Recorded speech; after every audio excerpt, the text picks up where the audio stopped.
We've got a few basic facts. According to the World Bank, if Nigeria continue to hold the fuel subsidy out of the window, the country could save as much as 11 trillion naira by the year 2025. So now let's get some insights into this particular latest report as we bring on the show a development economist and a public policy analyst. Dr. Professor Ken Ife is live to us from our Abuja studio. Great having you on the show again tonight, Professor. We thank you. It's a holiday Wednesday evening here in Nigeria. We appreciate making the studios. Thank you very much for having me. Thank you. Let me start by asking you, what do you make of the latest World Bank economic report on Nigeria for the first half of this year? The World Bank report is positive, is fair, and it actually points at some of the things that they thought ought to enter into the equation, some packages. I think it's fair, in this assessment is fair, but we need to get to the details of it at some point. Well, the details is where we're going right now, but overall speaking, you believe this is a fair assessment of where we are in the first half of the year. So do you think with this report, it looks like we're starting to scratch the surface of economic renaissance post-general elections? Does it look like that to you? I think it does. I think it does because the two shots that were fired by President Tinubu in quick succession, which is the convergence. Please, I don't want to call it unification of exchange rates, it's convergence, because unification is a long way away. And then, of course, the subsidy removal.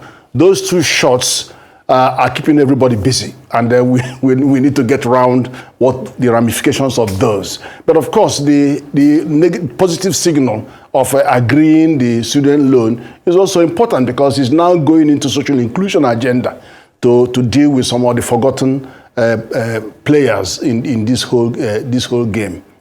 So I think it is. But again, we need to unravel the details and what this portends to the economy. Well, the chief economist of the World Bank, Alex Sinner, said in that statement we showed earlier that having created momentum, so you believe the momentum has been created over the last 30 days. By tomorrow, President Bola Ahmed Tinubu will be 30 days in office. Yeah, he has. But what has happened is people need to control their expectations because we're only dealing with one side of this equation. You know, I always say that price, in any issues around price, whether it is forex or inflation or exchange rate or MPI rate, you have to look at the demand and the supply because in any case, you are looking for equilibrium price. So what equilibrium about what? If you're talking only of demand, then you are never going to get any equilibrium. So you need to put both on the table and see what exactly needs to be done on the supply side. People avoid the discussion of the supply side of forex, and that's not fair. We need to tackle that, and I have about 9 different things that we need to do in that respect to ensure that there is an adequate supply of forex. And then, of course, you also know that as long as the 41 items are delisted from CBN forex eligibility, they will continue to play on the black market side. So getting an equilibrium price is far-fetched, until you address those. Do you think we have the conditions precedent, that is conditions needed right now to bring those 41 items back to the list, or just take them off as it were? Do you think we should bring them back in right now under the current circumstance of what you call exchange regime, not unification, but you says there's going to be another terminology for it. It's not unification, but it's still an adjustment in the manner of speaking. And do you think the fuel subsidy removal also gives us the window to do that right now?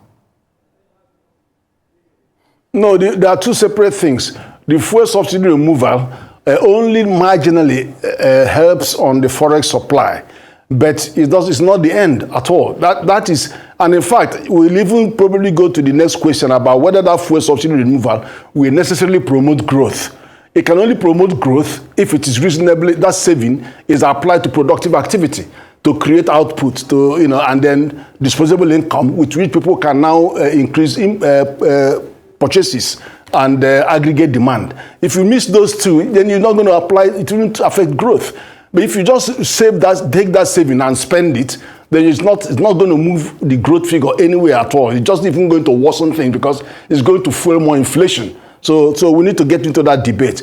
But coming to the Forex, the one you mentioned on Forex, we need to examine critically all the areas that have to create increase in supply of Forex before you think of bringing in the 41 items into the equation. Because the 41 items are on the demand side of the Forex. They're only asking for Forex to import all the things that will damage our trade balances and also balance of payment. So the World Bank recommends in that report yesterday that the government should implement a comprehensive package of reforms to minimize impact of food subsidy and the exchange rate unification. We'll talk about that. But again, do you think giving cash transfers is the best way to go right now for millions of Nigeria?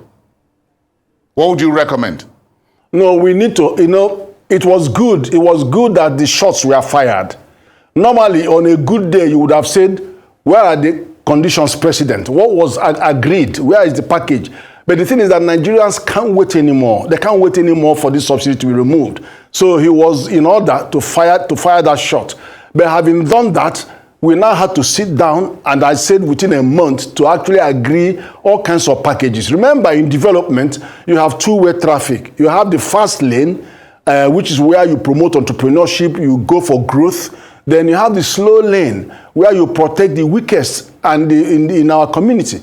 And then also you try not to rely a lot on palliatives. Instead, you give them such measured support that will come into the arena of productive activity. Say, for example, if you gave bags of seed for people to plant and it is free, they will plant them and then they will get yield on it, and then they will get renewable. The income will come from that. But if you just keep feeding and feeding, then you never get to the position where you can actually generate growth and then sustainably reduce poverty.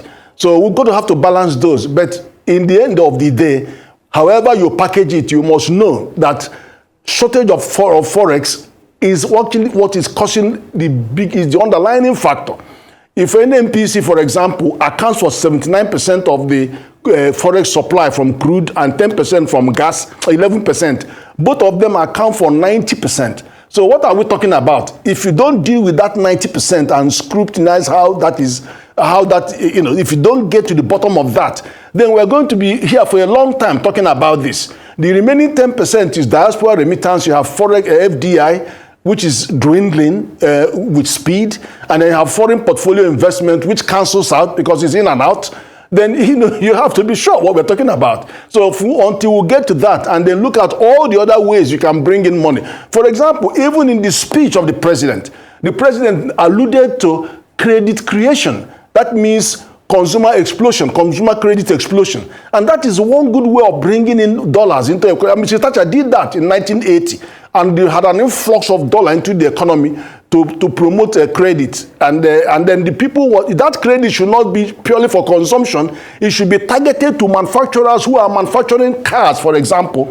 If the people manufacturing cars are doing only 3,000 cars a year, that if the credit flows through them, it means that consumer credit is coming to enable them to manufacture 10 times more cars, and we buy those, we are putting down 10%, and then all these 400,000 cars you are smuggling in through Cotonou will go. That business will go. So we'll have our manufacturers manufacturing many, many times more. We'll have people buying and then reselling and coming back and taking new cars. So that second-hand market will increase, and it will be based on jobs that are created in Nigeria. And we have so many, many more examples of productivity that will increase when this credit is focused on those who are manufacturing their goods, enabling them to sell. And those who are building houses, you don't need 100% to buy a house. You don't need 100% to buy a car. You can take only 10%, and then you walk away with a mortgage. You walk away with a car, and then you now get the whole productivity in the country increasing in quantum.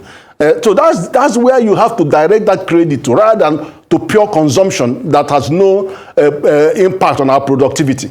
But of course, there are other areas too that, that if you do an amnesty, for example, it has to be debated. If you do an amnesty on repatriations, then of course, dollars will flow in, and a part of it will go to foreign reserves, to increase foreign reserves, a lot of that will come to cushion the payment that we have to make on dollar-denominated loans. Many measures. There are a lot of these measures. Of course, export promotion has to come into top gear, because if the CBN is relaxing the other program that they have, then we've got to find a successor program that will continue to push export revenue on the other side of things. So right now, you said the shots been fired. President Tinubu has fired 2 shots, one into the FX market, the other into the fuel subsidy regime. So what do you think needs to follow from concrete point of view to leverage these two shots being fired already? And how quickly should we do that? We're just now getting into the second half of the year in the next couple of days. Now, yeah, if you go to the market, you will see why there should be an urgency in dealing with this matter. People can't buy the food in the market. Prices have doubled, and then that means it's going to come on the next inflation figure, and the second one for in the next 2 months. You will begin to see them in inflation figures. And then people can't actually afford transport costs.